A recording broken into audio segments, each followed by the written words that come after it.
Bonsoir et bienvenue de la salle de rédaction de la SBC. Le président Wavell Ramkalawan dirige une délégation en visite à Pralin et la digue afin de se rendre compte des projets en cours et les progrès qui ont été réalisés. La première visite effectuée par la délégation était au terminal de Baie-Sainte-Anne à Pralin où le président a pu avoir un aperçu sur l'étape du projet. Le président Ramkalawan a été accompagné lors de cette visite par plusieurs ministres, tels le ministre responsable de la pêche, Jean-François Ferrari, la ministre responsable des investissements, de l'entrepreneuriat et de l'industrie, Devika Vidot, le ministre des Transports, Anthony Derjac, le brigadier Michael Rosette et le chef de direction de l'autorité de pêche, Nicole Elisabeth, le chef de direction du PUC, Joël Valmont, et d'autres officiers du gouvernement y étaient également présents. Le président et sa délégation devaient aussi inspecter des projets à la digue. Davantage d'opportunités sont offertes aux Seychelles maintenant que le pays participe dans un dialogue avec les représentants des différentes agences des Nations Unies.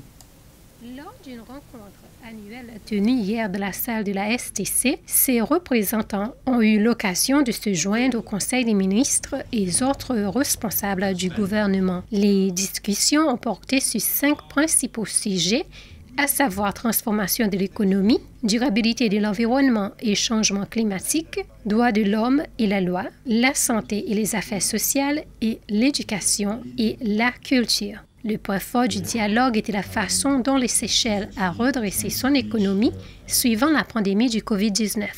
2 directeurs ont coordonné cette rencontre. Il s'agit de la coordinatrice résidente des Nations Unies pour les Seychelles, Christine Moutoni, et du ministre des Affaires étrangères et du Tourisme, Sylvestre Adegonde, du côté Seychelles. Le secrétariat du nouveau conseil qui écoute les appels des travailleurs du service public est maintenant situé au 2e étage du premier building en centre-ville. Ce nouveau conseil a été nommé en novembre de l'année dernière et vu la mise en place des logistiques administratives, il n'est devenu opérationnel qu'en février dernier. Depuis, 70 plaintes ont été écoutées, dont certaines ont été déposées auprès de l'ancien conseil. Comme a fait remarquer le président du conseil, Brian Julie, beaucoup de ces cas ne tombent pas nécessairement sous leur mandat. Dans de telles circonstances, le public est conseillé de consulter les autorités appropriées. Une vingtaine d'éducateurs participent dans un atelier de 2 jours dont l'objectif est de hausser leurs aptitudes qui puissent leur permettre d'avoir accès aux ressources éducatives en ligne et de les adapter à leur environnement d'enseignement. Cet atelier, tenu à l'hôtel Savoy, est organisé par le ministère de l'Éducation avec l'assistance du Commonwealth of Learning. Un des 2 facilitateurs du Commonwealth a précisé que l'accès aux ressources éducatives à travers Internet est une recommandation de l'UNESCO. Le secrétaire principal du développement de l'éducation, John L'Espérance, pour sa part, a fait remarquer que la formation des éducateurs dans le domaine de la technologie de l'information et de la communication fait partie du plan stratégique du ministère de l'Éducation.